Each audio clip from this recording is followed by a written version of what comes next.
The following program is brought to you free of charge by the sponsorship of Novus Ordo Watch. See for yourself that the Church of the Second Vatican Council is not in fact the Catholic Church of the ages. Go to novusordowatch.org.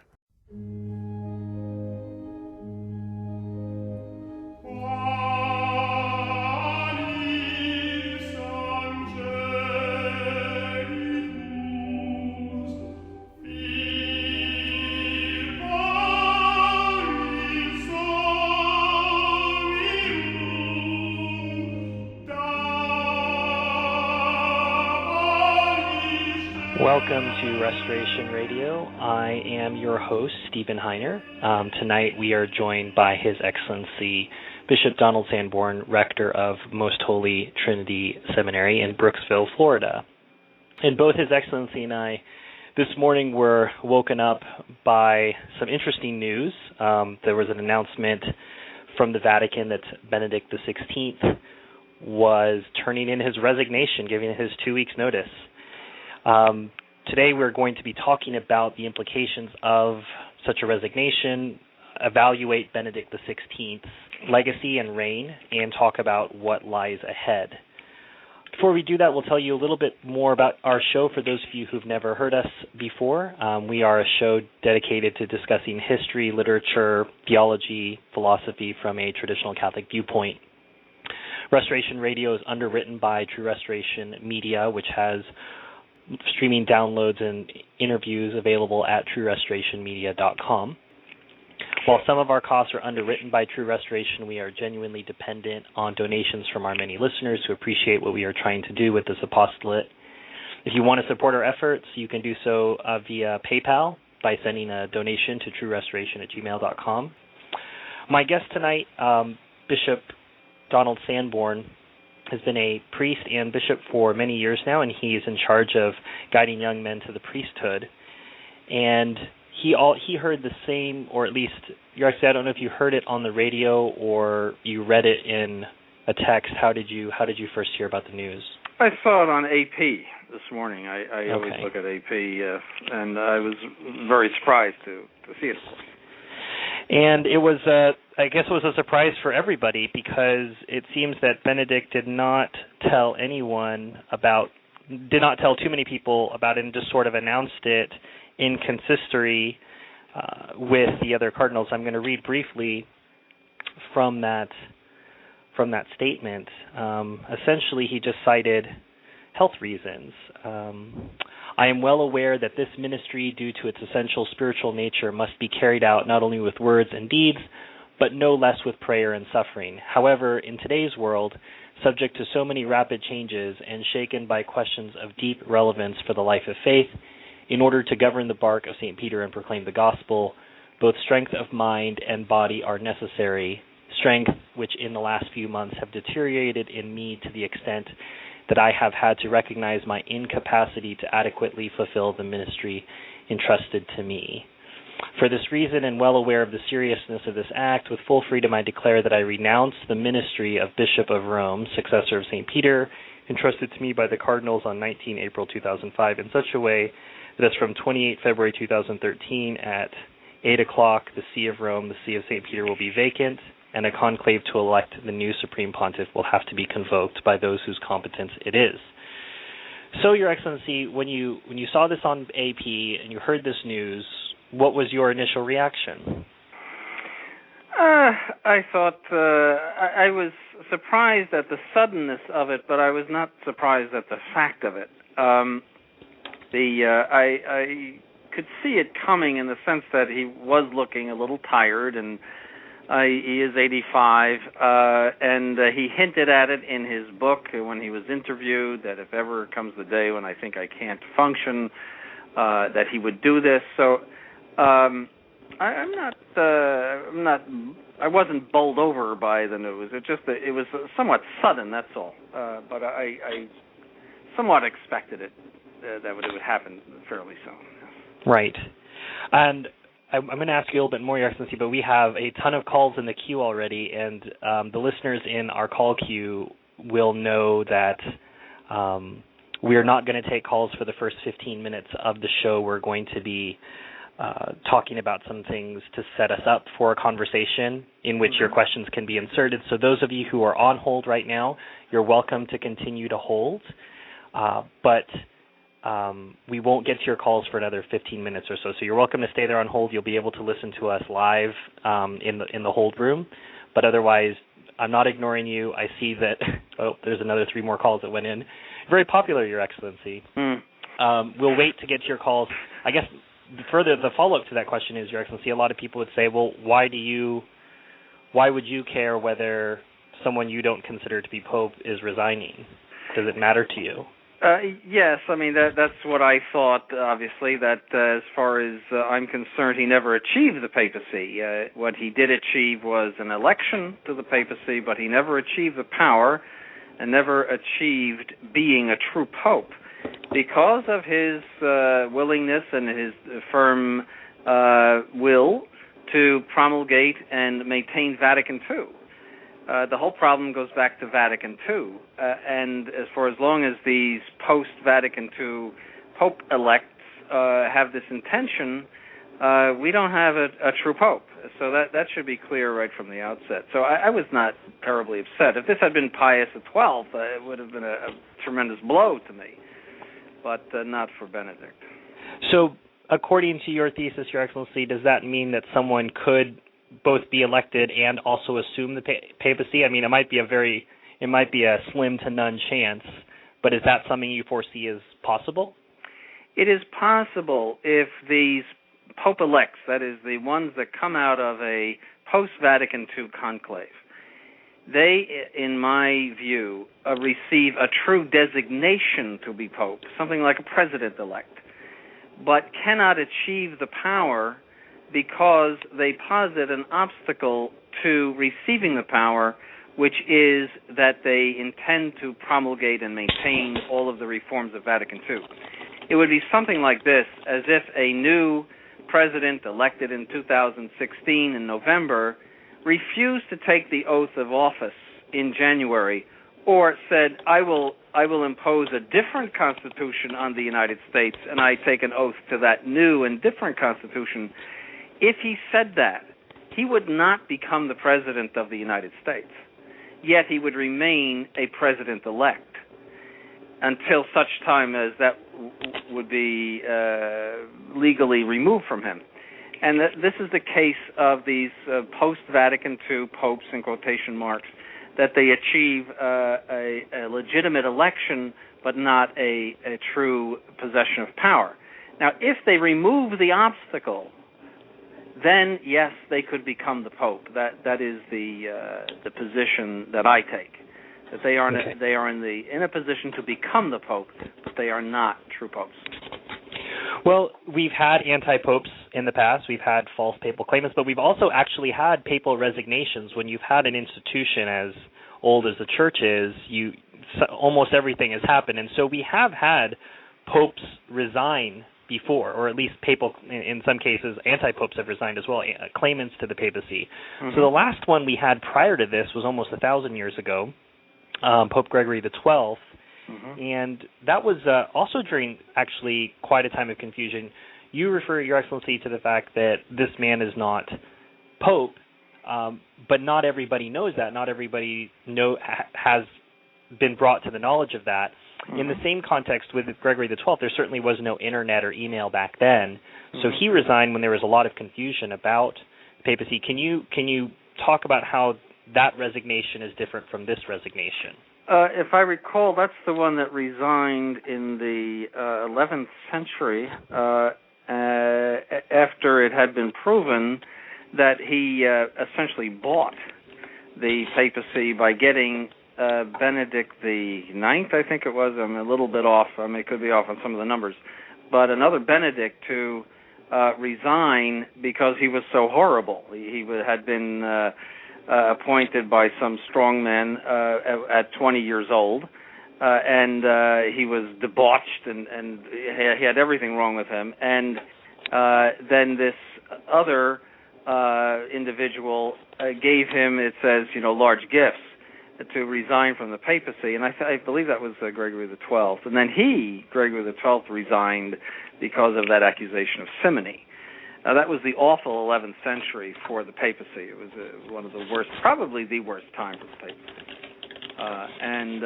But there were others. There was a very famous case of Pope Celestine V, he's a saint, who resigned.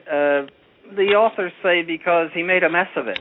He was a monk, and he was selected for the papacy, and he had no capabilities with regard to administration. And he realized that, and after about 5 months, I think it was, he first made a statement, a document saying it is legitimate for popes to resign, and then he resigned and became a monk again. And everyone thought it was a wonderful idea because it was just the wrong thing for him to be doing. There is precedent. There is there is the Avignon popes. There was and I just can't remember the names right now, but both the Roman and the Avignon Pope resigned in favor of the one elected by the Council of Constance, and Pisa too, the one elected by the Council of Constance, which was Martin V. Right. So they all resigned in favor of him. Now, you had a true Roman Pope there, and he resigned. So there's really, there's no, and then also there were some conditional resignations. There was a resignation in the 3rd century by St. Poncian, who was being sent into exile, and he didn't want the see to be vacant, so he resigned from it. And but there was, I believe, Pius VII. Yes, he made a conditional resignation from the papacy if he were taken prisoner in France.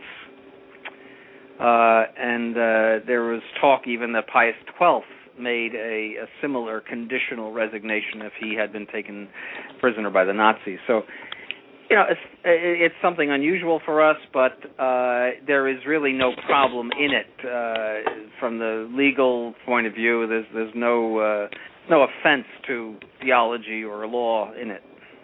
So how is that different from our case today? Not only he's not being kidnapped or held under duress, he's taking a way out that John Paul II never did. John Paul II suffered Parkinson's disease, and people watched that for years and years. And Benedict, I think, having witnessed that, has decided he's taking the way out right now. So I think that, if he were a true Roman pontiff, I would say he was doing the right thing if, in fact, his capacities are diminished. Otherwise, it would be up to the College of Cardinals. Let's say he has dementia. It would be up to the College of Cardinals to declare him demented and proceed to a new conclave, which is a much more violent type of way to deal with it. Or they would just say nothing, and he would be kept in the Vatican, and really somebody else would be running the church. And that's not very good either. So, I mean, from that point of view, there's nothing unreasonable about it. However, it does. There is in the tradition of the church, there is a relationship of father to people in the bishop and in the pastor of the parish, and of course in the pope. And just as your father remains your father until he dies, so by analogy, it's not a perfect analogy, but there was a type of enduring relationship with the church that the Pope had, and that went until death. So where possible, that should be respected, but perhaps it cannot be respected in all cases. One of the interesting things that was mentioned in line with what you said today was the idea of the papacy as a ministry, not as a vocation. That there can be a finite time at which this ends outside of death. It's just that it's not often been chosen, so it's very strange when it does actually happen. Yes, it is it is a power from God to perform a function, and you have to have the necessary qualities to perform that function. If you went crazy, or if if some physical problem prevented you from doing it, then obviously you have to go, and or somebody has to make you go. That would be true of any kind of public office. So the fact of resignation is really a non-event from the point of view of either theology or law. Well, now that we're looking back, dating back to 2005, what can we look back and say are sort of touchstone points of Benedict's legacy, where we can look back and say this was something that was really important? And I want to reference an article that you wrote about what to expect. I think a lot of people, you would say conservatives, were very excited when Cardinal Ratzinger was elected, or selected, as you would say. And you wrote an article in May of 2005, which was titled "Don't Get Your Hopes Up" about Ratzinger. Yeah. And a couple of things you said I thought were really interesting. One, you said that he will give something to the indult movement and the Fraternity of St. Peter, which we saw in the Motu. We also, the motu proprio Summorum Pontificorum, and we also saw that with the messing with the new missal and trying to make some of the translations a little more traditional. Yes. And also the appeal to the Society of St. Pius X to become regularized. Yes. So I give credit where credit's due, Your Excellency. You did get a couple of these predictions right. Mm-hmm. Thank you. But ultimately, I think your article goes back to the point that you made at the beginning. The reason not to get your hopes up about Ratzinger was because he's professing some fundamentally different things about the faith than we've known about Catholicism since time immemorial. And we saw this manifested in certain acts. We saw him praying in the Blue Mosque. We saw a modification to the Good Friday prayer. We saw a reference to Muslims worshiping the same God. Are there any of these that you want to comment in particular on, Your Excellency? And after you start talking about that, I will start taking some calls from our callers in from Twitter. But are any of those things in particular, either the motu proprio, the SSPX, or some of these quote-unquote ecumenical actions of him in public, any of these that you want to particularly focus on to start our discussion? Yeah, so first of all, he has the intention, and always had the intention, indeed he was the architect of Vatican II. So he had this intention of imposing Vatican II. The Church's problems today go back to Vatican II. That is a new constitution that is trying to be imposed upon the Catholic Church. So that's the principal problem with Ratzinger, and for as long as any of these are doing precisely that, there's nothing to hope for in them. The second thing is that Ratzinger is a radical modernist. And yet he managed to present himself as a staunch conservative in theology, but he is a radical modernist. He always was a radical modernist. When I was in the seminary as a teenager, he was named with Rahner and Schillebeeckx and all the others as the radical modernist theologians. And he himself said that he never changed. And we see this in his radical statements concerning the resurrection of Christ and the general resurrection from the dead, about the Blessed Sacrament, for example, the scandalous and implicitly heretical statement that he made about the Blessed Sacrament, that he said to go to church on the ground that one can visit God who is present there is a senseless act which modern man rightfully rejects. It's a direct quote from his book. Was that Introduction to Christianity? No, that's I have it in German, Die sakramentale Begründung der christlichen Existenz, from 1966. You see, that's when he was more freewheeling. But then he saw the necessity, in order to save Vatican II, to become conservative and to wrap Vatican II in a conservative paper. And that was really the essence of his papacy. He wanted to keep all of the radical theology and at the same time make it appear as if it is continuity. And most of the people have fallen for that just flat on their faces. And he has succeeded in that, and has succeeded in creating this myth of being a conservative. He's a radical. He denies the general resurrection from the dead. He says that this is not a question of bodies. Let's see. This is in Introduction to Christianity. He says, it now becomes clear that the real heart of faith in the resurrection, he's talking about the general resurrection at the end of the world, does not consist at all in the idea of the restoration of bodies. Now, this is directly contrary to dogmatic statements of the Catholic Church. Directly contrary. Well, people always weasel out in saying he's expressing a private opinion, and so you can't hold him to that, Your Excellency. Well, it means that he's a public heretic, though. He's a public heretic. That might be his private opinion, but he's a public heretic, and that's undeniable. That statement is heretical, to say that there is not a restoration of bodies. It's against the Athanasian Creed, which is one of the solemn creeds of the Catholic Church. Well, with that, we'll on with His Excellency. Hello, this is David Salcido calling from Fresno, California. Hello, David. Hi, Your Excellency. I was just listening to one of your sermons, and they're fantastic. And it has to do with some of the end times and even Philadelphia. And so I'm a sedevacantist, so that's my position regarding these things. Are sedevacantists actually supposed to be looking for, or do they generally look for a restoration through the papacy at some time, or are we really not looking for a valid, a real pope to come back to the chair of Peter?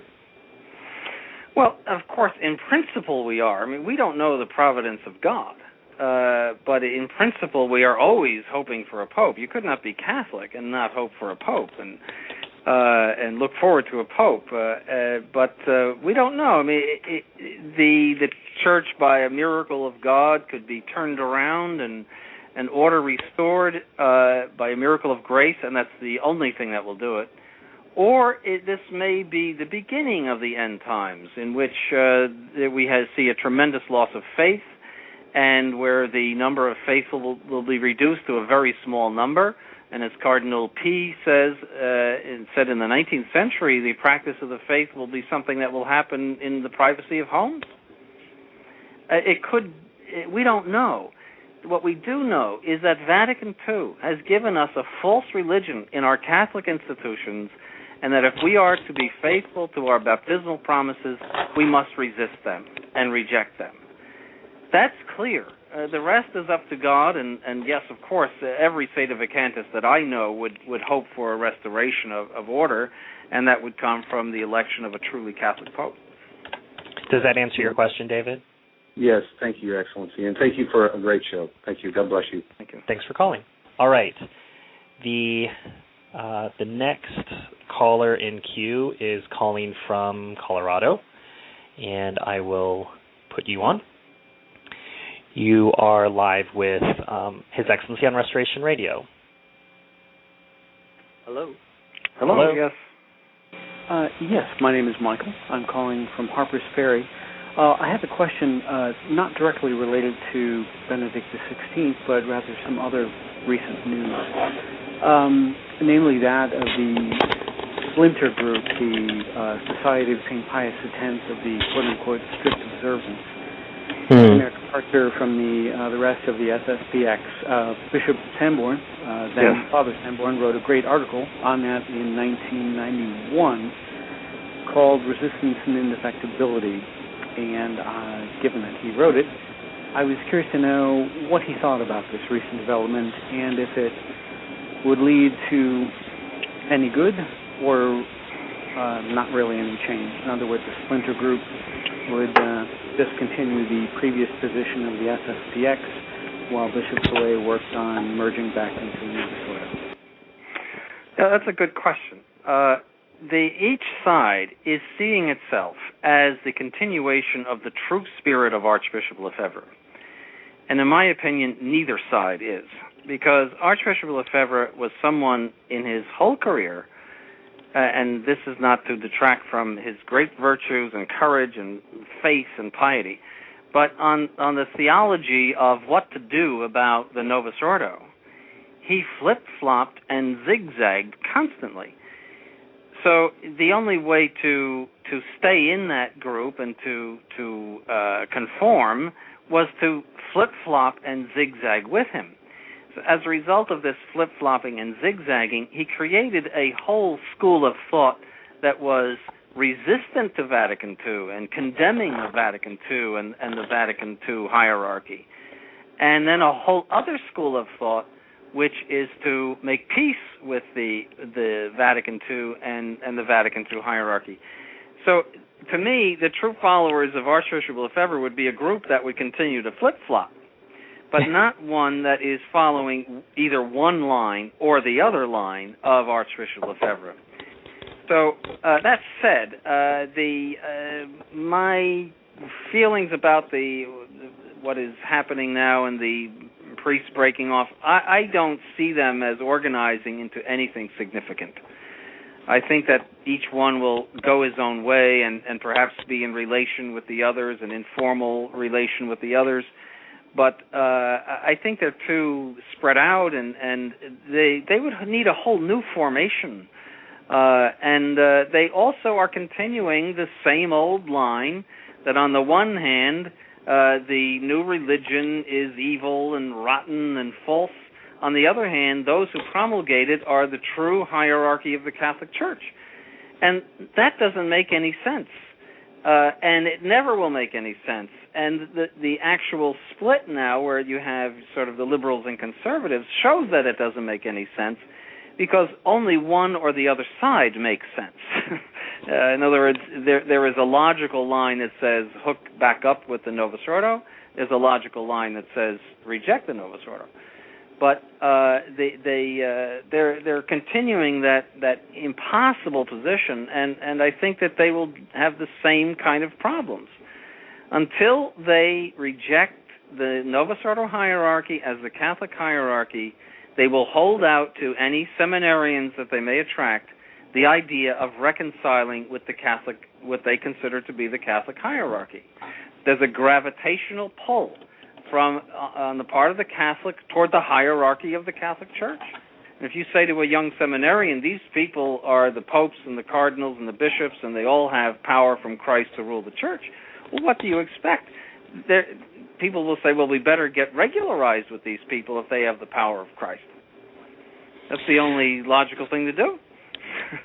I don't see much hope in them, because they have not seen the mistake of the past 40 years of the SSPX. Does that answer your question, Michael? Yes, it does. I was curious. In fact, I put this to one of the priests who joined the SSPX, SO, Father Joseph. I wasn't being snarky, but I couldn't help but ask him. It's striking that the first time when Vatican II hit, I think it's safe to say that it took most Catholics by surprise. They didn't anticipate it, and all of a sudden the faithful Catholics were, basically they had been robbed of all their churches. So that was the first time around. What I thought was, it would be funny if it weren't so sad that here we are again, where the SSPX, and in fact you, Bishop Sanborn, were the one who, from what I gather and from what you told me, for example, found the property in Ridgefield, Connecticut, which was their first seminary in the U.S. Yes, that's correct. Here were all these properties all over the U.S., all over the world, that traditional or more or less traditional Catholics had sacrificed to get, to buy as our new home, and or their new home, the SSPX. And here they were, 2012 or 13, and they had just been blown out of all of those. And so I was curious if that would lead these breakaway priests and bishops to think, well, maybe there was, if it would give them second thoughts about their position. To be honest, I agree with Bishop Sanborn. I doubt it will really make them change their mind, but I was hoping that it would make them think, okay, for this, how could this possibly happen to us again, and lead them down sort of a theological road to the position that Bishop Sanborn espouses. But we'll see. I don't have high expectations of them myself, but thank you very much for the response. Well, just let me comment about that. Michael, thanks for your question. When you exit that group, it's something like having a blindfold fall off your eyes, or scales, in the case of St. Paul, fall off your eyes, in this sense that you don't have this tremendous pressure to conform, which is very strong in the SSPX. You must conform. You must espouse the party line. That disappears all of a sudden, and sometimes they take a step back and are able to think, and are able to consider various arguments in an objective manner. So I would not abandon all hope about them, but for right now, they're still sticking to that whole thing. And don't forget, what animates SSPX is fidelity to Archbishop Lefebvre. It's not fidelity to sacred theology or anything. The only thing that counts is Archbishop Lefebvre. And he was never a sedevacantist, therefore they will not be sedevacantists. That's the way they reason. They are incapable, really, of theologizing about it. I think that I figured out the issue. For those of you who are just joining us, you are listening to Restoration Radio. Our topic tonight is the resignation of Benedict XVI, and our guest is Bishop Donald Sanborn, rector of Most Holy Trinity Seminary in Brooksville, Florida. I think those of you who are in the hold queue, what you don't know is there is a 1-minute delay between what is being broadcast and what you hear on the Internet. So if you are listening to the show on your telephone, you need to turn down your radio so that when I tell you that you're on, you'll know that you're on. I think all of those people who we lost earlier, you were listening to your radio and you weren't listening to your telephone. So that should give enough time for, by the time you hear this, hopefully you'll be turning down your radio and you'll be ready to be on. I just wanted to add on, Your Excellency, to that point about the strict observance. I think it's fundamentally problematic to have a religious congregation founded in opposition to the man that they consider to be the vicar of Christ. I think that there's a name for that, and it's called Protestantism. Yes. And that's nothing new. Yes. So I don't see the strict observance as anything new. If you're founding if your raison d'etre is to resist the man you consider to be the vicar of Jesus Christ, then I think you've got your own problems. Yes, that's an intrinsic problem that will never come to any good. Well, we'll go to our next caller who's calling from Florida. You are on Restoration Radio with His Excellency. Well, good morning. Good evening, Stephen. Good evening, Your Excellency. I just have a quick question concerning Benedict XVI actually leaving on the 20th of February. Who could you see as being the possible replacement of him? And if you do see replacements there, would that replacement want to go ahead and actually do another council anywhere in the near future to go over Vatican II?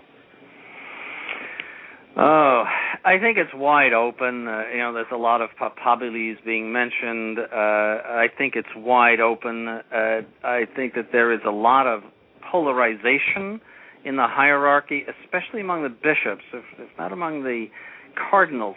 But lower down is tremendous fighting going on between the radical liberals and the somewhat conservatives. And that might surface in that conclave. You don't know. But my tendency is to say you're going to see more of the same. I think that Sanborn. Excuse me? No, Sanborn has turned into one of those radical liberals. No, I don't think you'll see another German. They generally don't do that. I wouldn't see that. I wouldn't see an American. There's some people talking about Dolan, but he'll never make it. I think you're going to see a third worlder, but somebody that will continue Ratzinger's line of putting the wrapping on Vatican II. Vatican II is in serious danger of failing historically. The condition of what is the Novus Ordo, what appears to be Catholicism, in the developed countries just from the point of view of numbers, we won't talk about content, just numbers, is appalling. That Cardinal Martini, who recently died, said we have these enormous churches and there's nobody in them. And Europe is just a godless place, and the same is happening in this country with the closing of so many churches, no vocations, and also young people are not attending the Novus Ordo. They're not persevering in the Novus Ordo. The only ones that persevere are the ones that are active in the parish. But the average young person is not persevering. He might go there for his wedding and so forth, but he's not a regular parishioner with them. So they have an aging population. Now, it's still quite strong. There's a lot of baby boomers and all that are raised in the traditional faith and are still giving heavily to them. But they're dying off little by little. And they're facing a tremendous problem. And that's all because of Vatican II, as anyone knows. But they are so prideful that they will never admit that Vatican II is the cause of all of this.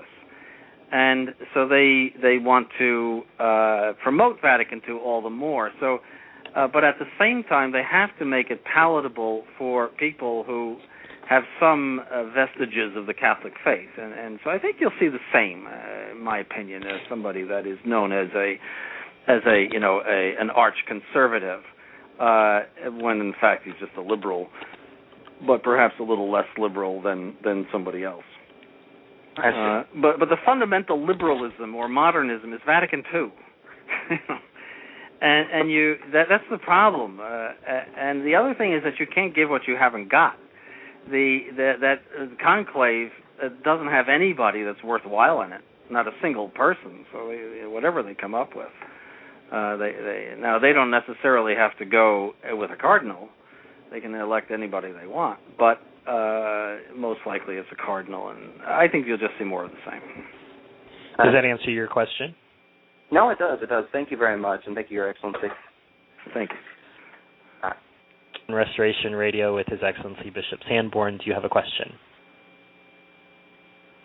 Hello? Yes, hello. Hi. Can you hear me? Yes, we can. Oh, okay, good. I'm not sure. The delay was really throwing me off on the computer. You have to turn that, ma'am. You have to turn that down so that you won't get confused. Okay, thank you. I had kind of two parts to my question. The first one was, my first thought of getting a new pope is that he will be on the younger side and won't remember life before Vatican II, so that it may not be much of a conversation. That was sort of, if you have comments on that. And the other part of my question is, there's a lot of stuff flying up on the Internet quickly about the prophecy of St. Malachi, and I'd love to get your take on that. Okay. The answer to the first one is that most of the papabilis are in their early 60s or later. There's one, I think, at 55. I don't think they will elect someone that's too young, first of all, because people are living longer, and that means you're stuck with somebody for 20, 25 years, as they were with JP2, and no one was happy with that. That's one of the reasons why they elected such an old man. I think there will be a tendency to go with somebody older for that reason, that they'll just last too long. They could be, with medicine the way it is, they could be 95 before they go. Mm-hmm. And but even if you're in your 60s, you still were raised in the traditional faith. And so I think that's a remote possibility that this time around. The next time around, I think, yes, they will not know anything about the traditional faith. As far as the prophecies of St. Malachi, I don't think those should be taken seriously. If you look at a lot of them, you really have to bend the prophecy in order to make it fit some of the popes, and I tend to think that they're bogus, frankly. Okay. So I would not take it seriously. It's just not. I don't think there's much evidence for it. To add on to that, Saint Bernard of Clairvaux, who wrote a biography of Saint Malachi, doesn't mention the prophecy at all in the biography. So sometimes some of these things that we hear about may not have actual relevance, but I tend to agree with His Excellency on this one. Mm-hmm. Well, thank you so much. Thank you, Your Excellency. Yes. Thanks for your call. Let's go to our next caller, who I think is from the Cincinnati area. You are on Restoration Radio with His Excellency Bishop Donald Sanborn. Do you have a question? Hello? I heard something there. I know, it sounded like a cell phone. Mm-hmm. Can you hear me? Going once. Yes, we can hear you. Yes, hi. Good evening, Your Excellency. How you doing? Good. I guess my question is just more of a procedural one. As far as does Ratzinger then just remain his status as a cardinal, and then does he take allegiance to the new pope, or does another one pope earlier became retired to be a monk, but then does he just by a matter of course just kind of disappear into the back, so there's no clash of the titans, so to speak, that he doesn't disagree, so not like the political world where they talk to, kind of like the ex-presidents, they kind of go away and they don't comment on what the new president's doing, and just kind of wondering how that all plays out. Unless you're Jimmy Carter, of course. Yes, of course. Well, let's talk about him as if he were a true pope. Let's put that proviso on it. He would go back to his original dignity before the papacy, which is the cardinalate, but it's not necessarily the cardinalate. You could go back to being even a simple priest, or I should say, because they have to be bishops. But you go back to what you were, and then you're subject to the new pope. So if he tells you, I want you to make speeches or I want you as an advisor, then that's what you do. If he says, I want you to keep quiet and go to a monastery, that's what you do. See, so he just becomes an ordinary soldier in the hierarchical structure of the church. So, but the other thing is just watching the news and stuff like that. It just seems like it's more of a it's raising him back to a celebrity status of choice. I mean, it was all over Fox News and things along that line. It's just it's kind of sickening and to me. But I take the same position as you. Some of my friends have asked me what my thoughts are. Is like, he really wasn't my pope to begin with, so it's really no big deal. So that's just the way I've been taking it. So, but okay, thank you, Excellency. Okay, thank you. Thanks for your call. Thanks for actually answering when I asked you to ask your question. I think part of it too, Your Excellency, we can't avoid. It seems that anyone in any sort of authority position, or even if you have no authority, whatever, there's an inevitable celebrity attached to you. So everyone has to be a celebrity today if you're in the modern world. I mean, that's when he got his Twitter account recently. That was a big deal, because that's what you do if you're a celebrity. Yes, and I think that's one of the reasons why he's resigning. I was explaining to the seminarians today, Leo XIII went into his 90s, when he was Pope, and but at that time you did not have the media frenzy, and you didn't have to be a star. But now they're constantly on television. You constantly have to look perfect. You can't drool, or you can't have a momentary problem, or so.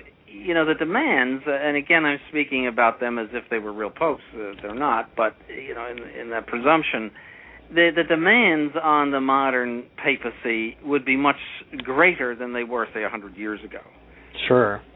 So that's, to be considered, too. That, I mean, for example, John Paul II would be seen drooling during the masses on St. Peter's altar, which was a little...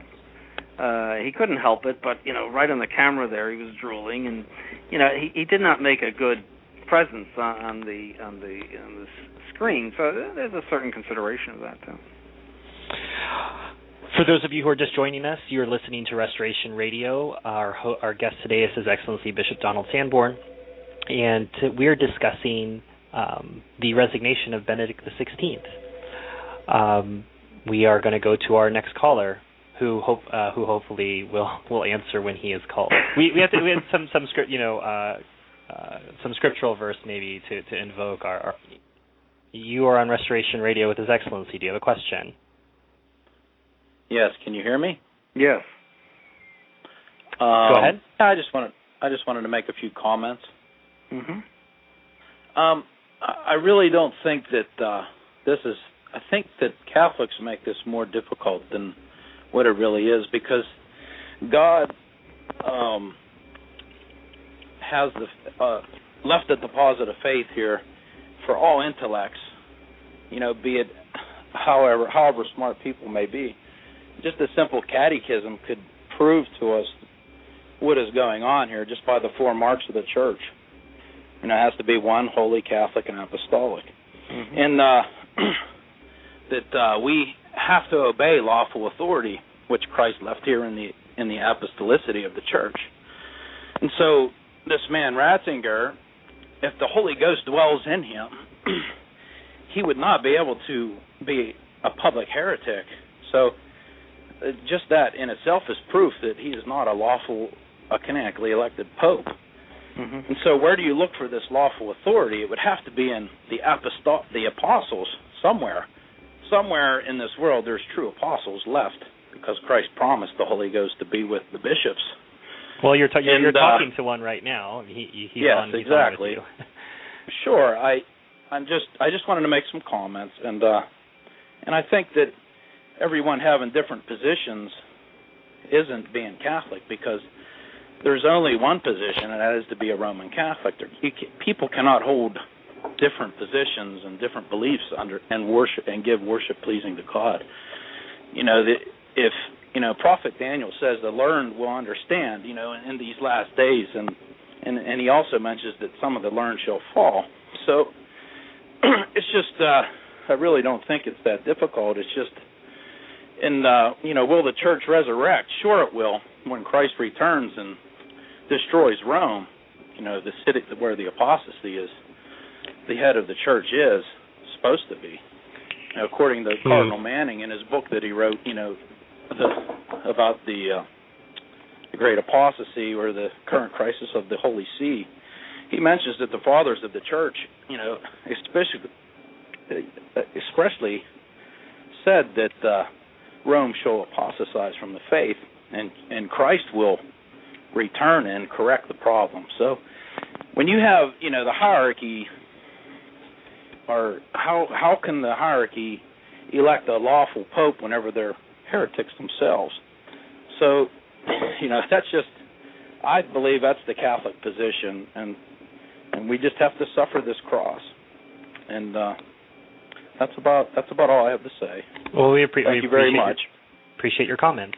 And Your Excellency, I want to tie that. We had a question on Twitter. How much longer does His Excellency perceive that this will go on? How much longer will this situation go on? If that last caller is right, we're just supposed to bear this as our cross. What do you see as the future? I don't know. It's in others. I would just say this: that all God has given us is the power to survive. He has not given us the power to solve the problem.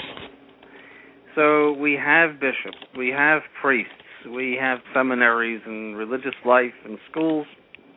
We can survive, but we cannot solve the problem. The solution to the problem must come from the papacy. There must be somebody in the See of Rome, legitimately elected, that burns Vatican II and turns around and turns his back on Vatican II and everything it has done. That is the only solution, and that can only come from the grace of God. The church is what it is and has been such a magnificent institution and still continues to be so because of the grace of God. And, barring that, I have no predictions. It's in God's good time and His good providence. That's all I could say. Well, I think as that far point as just one point I want to make with that last comment that the man made, and that is, a lot of people often lament the differences of opinion and so forth among traditionalists.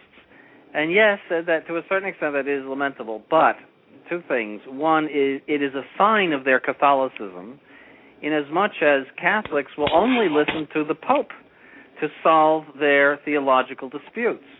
They will not listen to anything else. And the fact that they are fighting about it shows that they are Catholics, because there's no one that can solve those things. Secondly, they are fighting not over matters of faith.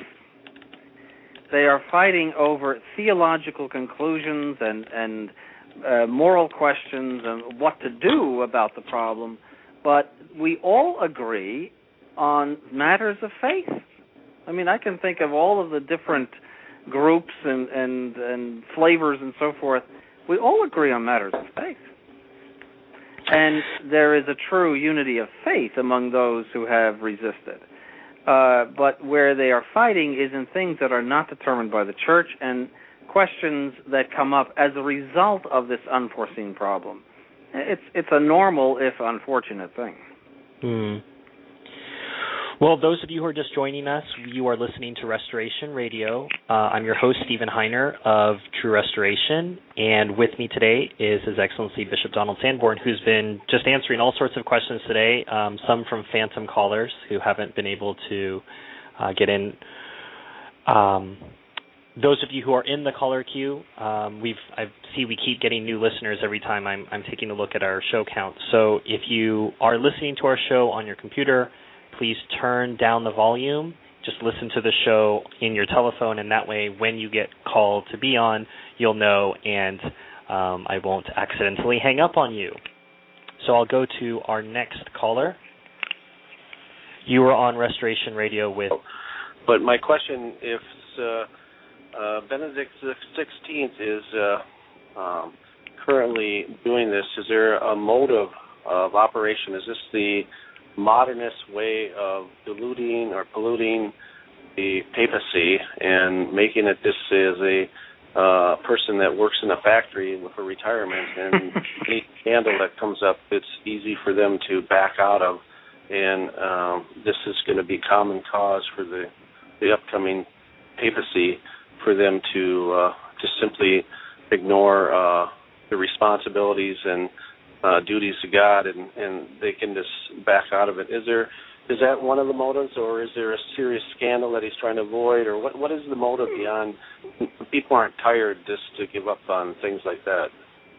Well, all we can do is go on the evidence, and he says it's because he just can't handle it. He may have gotten some bad health news. We don't know. But he might be dead in 6 months or something. But what you're saying is true. They have changed, and I alluded to this before, they have changed the notion of the hierarchy. It used to be, as I said, a type of father-child relationship between the bishop and his diocese and the pastor and his parish and, of course, the Pope and the church. And so that's why they would go right until their deathbeds in that office. But since Vatican II, priests retire. You see, before Vatican II, you never retired. You might have a reduced, activity in the parish. You might just say Mass and hear confessions a little bit and be taken out of circulation because you were too old. But you never retired. You were a priest until the day you died, and functioned as a priest until the day you died. Now they retire, and they're off to Florida in yellow shorts on the golf course at age 65 or 70, and then it's as if the priesthood is just some sort of function. I mean, it's like being a lawyer or something else. And the same thing with bishops. They have to retire at 75, and they go off in the shorts and everything. And so now he, in a way, is doing this. I mean, he's making the papacy, always with that qualification, as if he were a real pope, a type of function, just a service, something like presidents. You're president for 4 years, and then you go into oblivion and found a library and make speeches, and that destroys that sacred relationship that was always in place before Vatican II. So I think there's truth to what you're saying, but if, for example, he has dementia, he ought to resign. We don't know what he's got, but if he cannot get up in the morning, or he's got problems, if he's incontinent or something, there's nothing else that he can do but resign. So it may be a completely legitimate reason.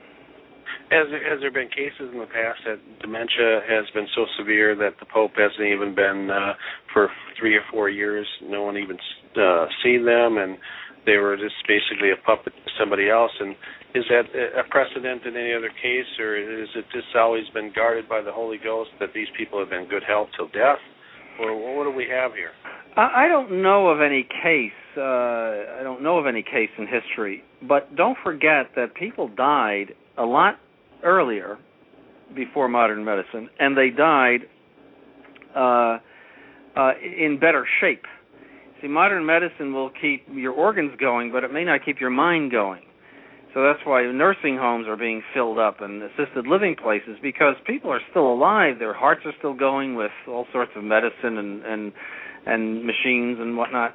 And so that is something new. And so there's a lot more dementia now than there was, say, 100 years ago, where it would be nothing for you to pass away at 75 or 80. 80 years old, even when I was a child, was considered practically ancient. And now those people are out on the golf course. What about the scenario that, somebody is baptized Catholic like he was, and he was brought up in a traditional faith, and it has an effect on somebody as they get older? Could he have a sense that he knows the fruit of Vatican II is rotten, and he looks at the disaster that's been called, and they're calling upon him to do something that's even more heinous than he's ever done before, and he simply says, I have principles and morals beyond what most modernists even speculate, and I'm going to say no, and he's repenting. Could he be repenting in the seclusion of a monastery somewhere, or would he have to make a public declaration to fix his soul from what he's done in the past? Well, first of all, there's absolutely no evidence that he regrets a single thing about Vatican II. He was the architect of Vatican II. He was deeply involved in it, and he has shown this intention to protect it as if it were a little baby from any kind of harm, and to keep its credibility going by wrapping it, as I said, in traditional paper. So there's no evidence of that whatsoever. He has promoted all of the modernist agenda.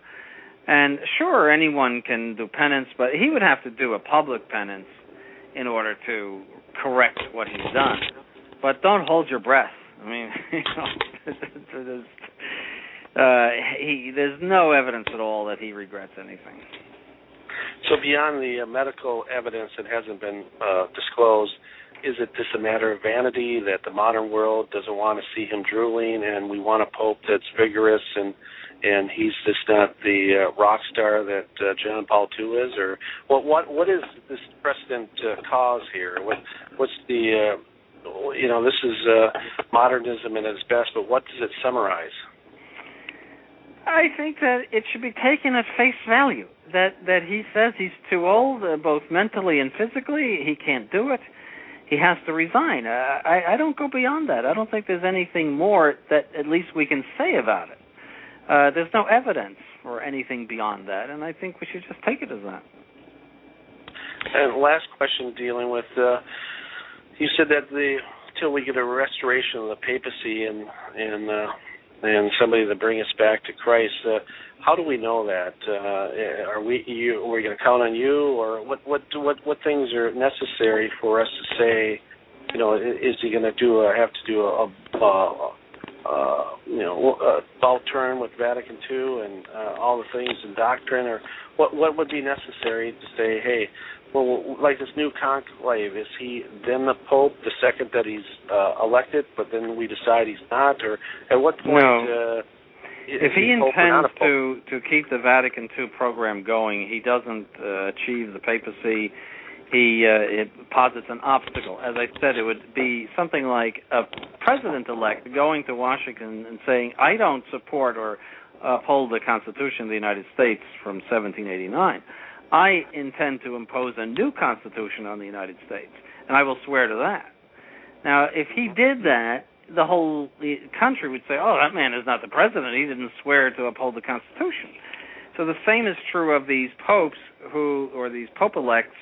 They, in intending to impose and continue to impose Vatican II upon the Church, they intend a new constitution, a new religion upon the institutions of the Catholic Church, and they do not achieve the authority. That's what would happen in that case. So how historic is this? Okay, I'll have to limit. This will be your last question because we do have quite a few other callers. No problem. How historic is this? Is this do other popes in the past, quote unquote, give up the papacy just on being tired and lack of energy, or is there scandal or legitimacy that is a question to all of those things? Yes, historically, everything you mentioned has happened in history. Questions of legitimacy. So is this new? Is this new that he's just because he's tired he wants to give it up? Is that something that's precedent? Well, His Excellency mentioned Celestine V earlier on, who was a monk who got elected, and he just felt like he couldn't handle it. He wasn't equipped or educated enough to run the church, and he retired. So I guess I wouldn't say he was tired, but he didn't feel like he had the capacity to do it. So we do have precedent for it. Mm-hmm. Okay. Fair enough. God bless. Okay, right. Thank you. Thanks for your call. Well, Your Excellency, I was telling you that tonight would be different from the Vatican II show. For those of you who didn't listen, we had a very, very good show with His Excellency last season on the Second Vatican Council, and His Excellency was in a very friendly way interrogated for about 3 hours straight, and I think we took his entire voice for the day, but people continue to call. For those of you who are just joining us, some of you are asking questions that we have answered earlier on in the show. So if you are joining us in medias res, some of your questions have already been answered. Those of you who are in the telephone queue, go ahead and, if you are listening to the show, go ahead and turn it down in the background so that when I pull you up for a question for His Excellency, you will be able to hear us. So I think I heard you correct, Your Excellency, that Benedict is singing an Edith Piaf song, so he doesn't regret anything about Vatican II. And, I laugh every time you say, the very first time you told me, I think I interviewed you in 2009, and you said that the Vatican II documents had to be burned in St. Peter's Square. And, I think I still laugh every time you say it, but I'm not laughing because it's not true. I laugh because it is the drastic action that needs to be taken, but nobody ever says it out loud. Mm-hmm. Bishop Tissier has said as much. Bishop Williamson has said as much. There are many people who know that this is the only way out, that Vatican II is essentially an anti-council and has to be recognized as such for us to move forward in the church, is to say that, call a spade a spade. Yes, it has to be dumped. Completely. There has to be a turning of the back upon Vatican II and an annulment of its acts. And, when I say burning of the documents, yeah, I would love to see that. And if I were elected, that would be the first thing I would do. But the equivalent would be okay. It was a condemnation of Vatican II. But that council has to go. It's got to go. There's nothing to hope for until that council goes. I think that's something really important. Those of you who have been listening to some of the earlier points that His Excellency made, he quoted from a work of the then Father Ratzinger from 1966. Novus Ordo Watch posted an English translation of that chapter from the German. Thank you, Novus Ordo Watch. And I've also posted a quick snapshot of Most Holy Trinity Seminary, where His Excellency is the rector, and where we're taking his time away from today to work on our show. All right, we'll go back to our call queue. We'll try our third one. Hello, you're on Restoration Radio with His Excellency. Do you have a question? Yes, hello. Can you hear me? Yes. Yes. Hi, good evening. Thank you for taking my call. Mm-hmm. The question I have, I guess, I'm sorry I didn't have time to put together, but basically I was wondering, because I guess what you would consider a home aloner. Okay. And I'm just wondering how you would respond, Your Excellency, to those who would say that the clergy of, say, the SSPX, SSPB, CMRI, and others are not priests or bishops because of a lack of canonical mission. Well, to say they're not priests or bishops is different from a lack of canonical mission. You can be a priest or a bishop and lack canonical mission. So the question is canonical mission. Do they need canonical mission in order to function. And in these times, they don't, because for many reasons. One is that canon law did not foresee the situation at all, and therefore cannot be applied to this situation, where you have an absence, a universal absence of hierarchy. Secondly, I think it labors under the home alone position labors under a certain absurdity in the sense that it would be common sense, for example, if there were a nuclear war, that the police of one district would go over to another district and help police that in order to keep order. If you could imagine after a nuclear bomb went off and the policeman said, well, you're not in my county, so I can't stop the murderers that are trying to loot your house. There's nothing I can do because you're right over the county line. It's arguing in that way, it's contrary to common sense, it's contrary to justice, it's contrary to charity, to essentially say to priests, you must stay in a house and say Mass by yourself and refuse all the sacraments to the people who are starving for them because we're trying to observe this letter of the law. It is furthermore contrary to what our Lord says to the Pharisees, that if your donkey is in the pit, you'll take him out on the Sabbath day because the Sabbath, the man is not made for the Sabbath, but the Sabbath is made for man. And so the canon law is made for man. It is not man who is made for the canon law. And so actually priests would be sinning if they observed the letter of canon law and refused the sacraments to people who needed them because he would be sinning against charity. And it would take me probably an hour to explain all of that, but there is an excellent article about that by Father Cicada on the traditionalmass.org website. He treats all of that. That would be my response to that.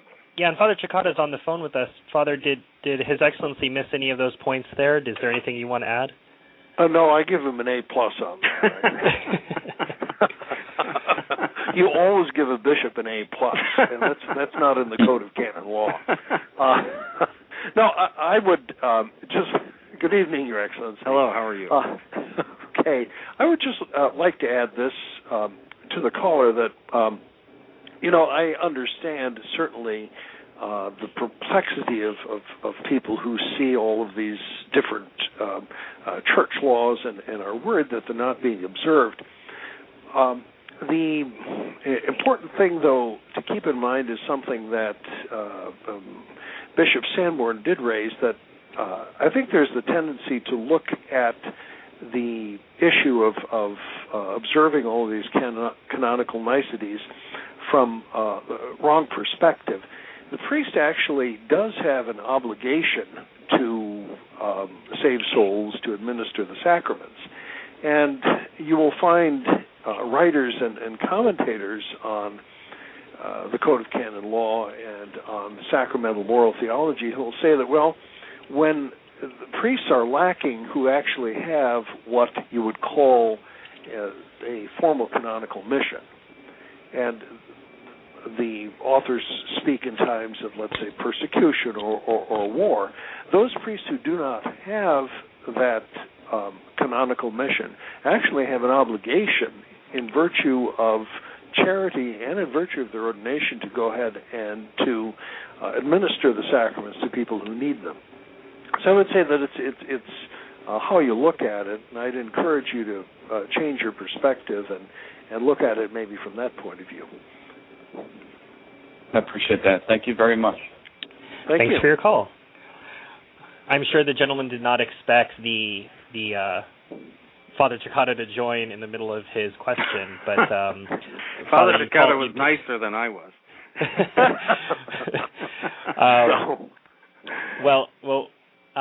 For those of you who don't know, Father Anthony Cicada has come on to join us to share some perspectives, also to give some voice relief to His Excellency, who's been answering questions pretty much nonstop for the last hour.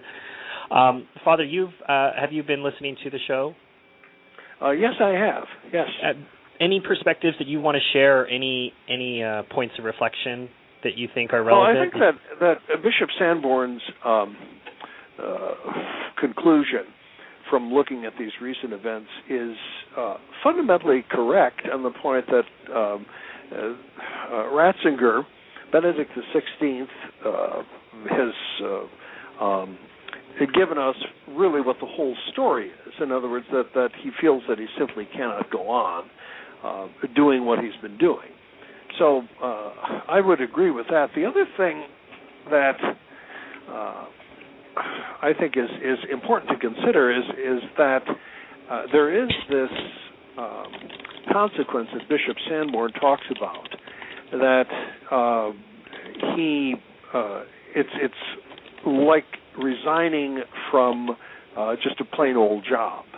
And while I don't think that necessarily was Benedict XVI's intention, I think it will have that practical effect in the future, that there will always be this pressure for whoever is in that position, that you get to 85, or it gets to a point where people perceive you're not being able to do everything they think you should do in the media-savvy modern church, and you'll be expected to resign. So I think that there will be this pressure.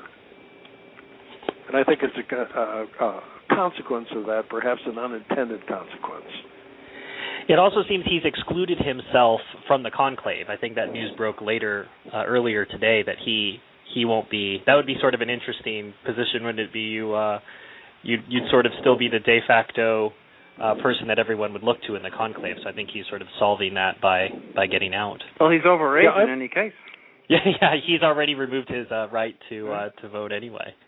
It's odd that you can run the church when you're 85, so to speak, but you can't vote for a pope if you're 80. Go figure. Really? So we've got a couple questions from Twitter. One has Bishop Williamson commented on Benedict's resignation. The answer is no, not that I know of. The second question, or our fifth question rather, would the election of an Eastern Patriarch help in restoration? That's an interesting question. Well, again, Vatican II. Or do they promote Vatican II? Are they in agreement with Vatican II? Then no. Then you might as well just elect anybody. It all goes back to that problem. And those Eastern rites generally have one eye and one foot in schism. I don't think that. Many of them do, especially since Vatican II. They came back from schism, and many of them have not really divorced themselves from it. So I really don't think that would be of any use. There's always the tendency. I was going to ask if you had anything to add, Father. There's always the tendency to think that the Eastern rites are going to be more conservative. And while immediately after Vatican II, I think that it was the case, I have the impression now, after all these many years, pretty much the same as Bishop Sanborn's, that it's that as a result of the encouragement of ecumenism, Vatican II, that there is a tendency toward that. The one foot in schism, as Bishop Sanborn says. I thought it was a great expression. Was it one hand and one foot, or one eye? One eye on it and one foot in it. Yes, yeah.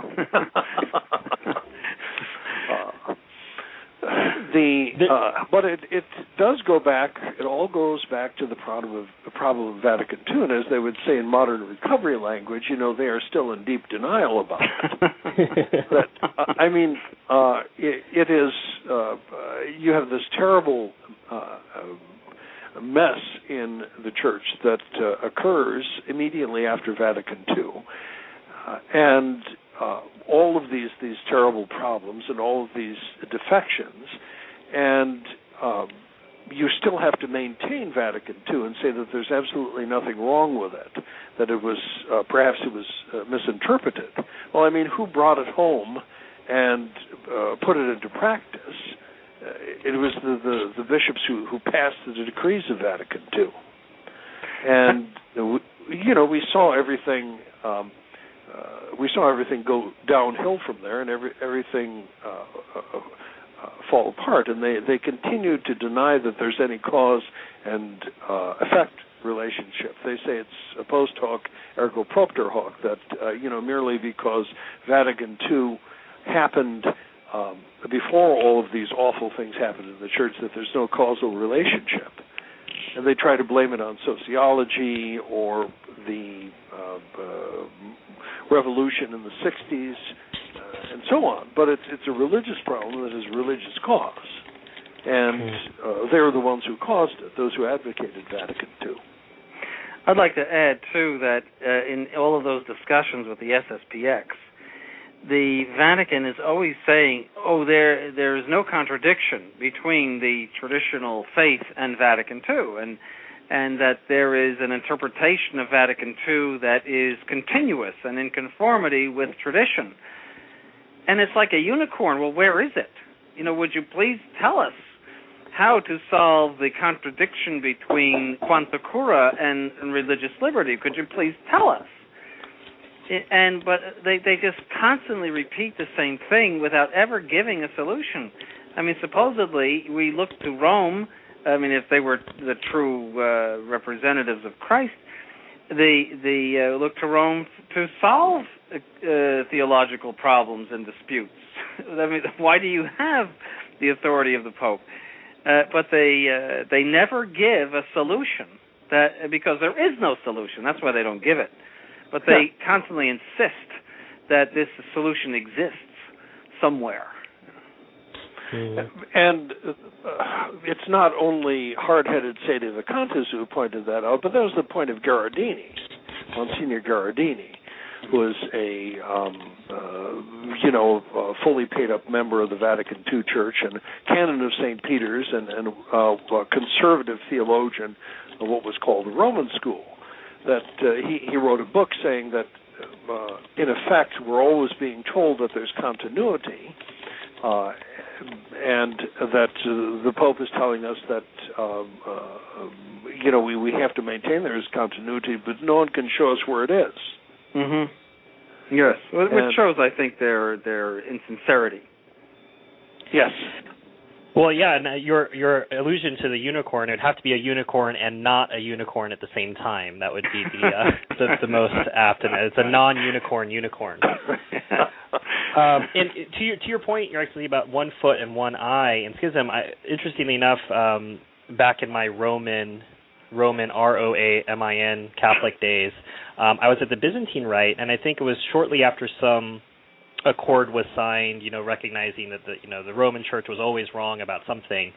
And I went to these missals, and at most Byzantine Rite places, they have permanent missals with the liturgy of St. John Chrysostom. And in each single one of these missals, I don't know if it was the sacristan or someone, they had scratched out "and the Son" from the creed, because there had been some approval that it was okay to use the pre-Athanasian Creed anyway. So someone went to the trouble of scratching it out in all of these missals, and I thought, I see the 1 eye and 1 foot out quite certainly. Yes, that's...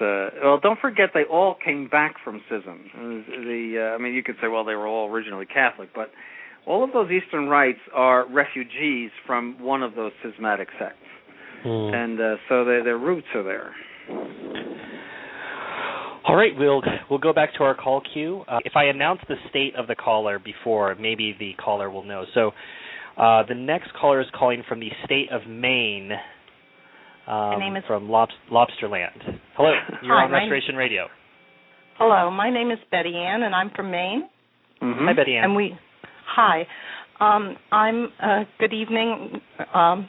Excuse me, I'm very nervous. So, hello, Your Excellency, and Father Cicada. It's good to talk to both of you. Don't be nervous now. Okay, I'll try not to be. As Catholics, we're not supposed to interpret Scripture on our own, but in relation to the Church's teachings. And this is in relation to the reading of the Apocalypse.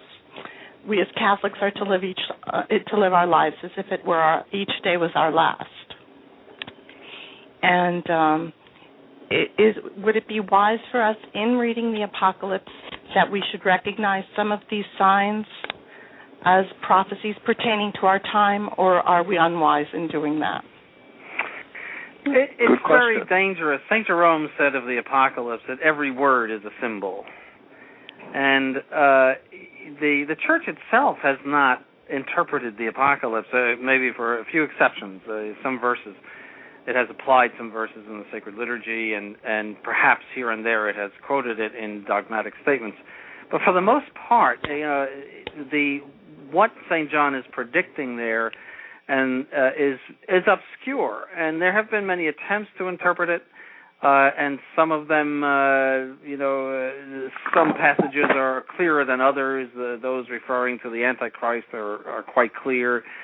But, to put together a whole model, let's say, based on the Apocalypse is dangerous because it's just a very difficult book to understand. Some say that it doesn't even reflect our times, that it all concerned the Roman Empire, and that everything in the Apocalypse has already taken place. There are some scripture scholar traditional ones that say that. But most would say that it concerns the whole life of the Church, and that there are things that are being worked out in it as time goes on. It would just be more of a pious curiosity to read it and try to figure it out, but it could be dangerous too. Thank you. Does that answer your question? It does. Thank you very much. All right, thanks for calling. Well, that worked. When I announced the state prior to, then the caller was able to. That might be the abracadabra word. All right. So our next caller is calling from Pennsylvania. Let's see if this works. You are on Restoration Radio. Hello. Hello. Yes. Hello. You can hear me? Yes. Yes. Hey. I just wanted to ask if you had seen the article from a year ago in the Telegraph, which predicted that within a year the Pope would be assassinated. No, I'm not familiar with that article. You're talking about the Daily Telegraph in England? Yes. Well, I would put more authority in the National Enquirer than in that thing that is published over there. I mean, that's just to sell a newspaper. Okay, so that has no legitimacy then. Right. And what predictions would you have for the next Pope? Would you expect a Vatican III or anything like that? I don't think so. In my opinion, you're going to see more of the same, and that is more pushing of Vatican II down our throats and more wrapping of it in traditional paper. That has worked for them so far. Anybody that has been resisting Vatican II has fallen for that line, hook, line, and sinker.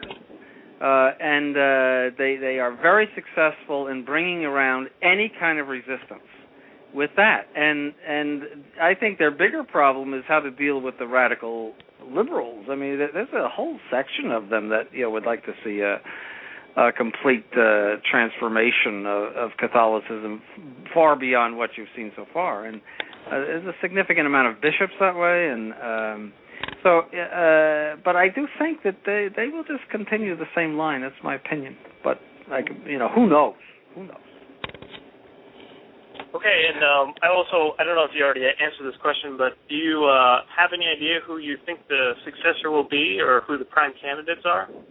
I've seen lists, but they're all pretty obscure to me, except Cardinal Dolan of New York. He's the only one I really knew, but he doesn't have a chance. He doesn't, there's no possible way that they will elect him for various reasons.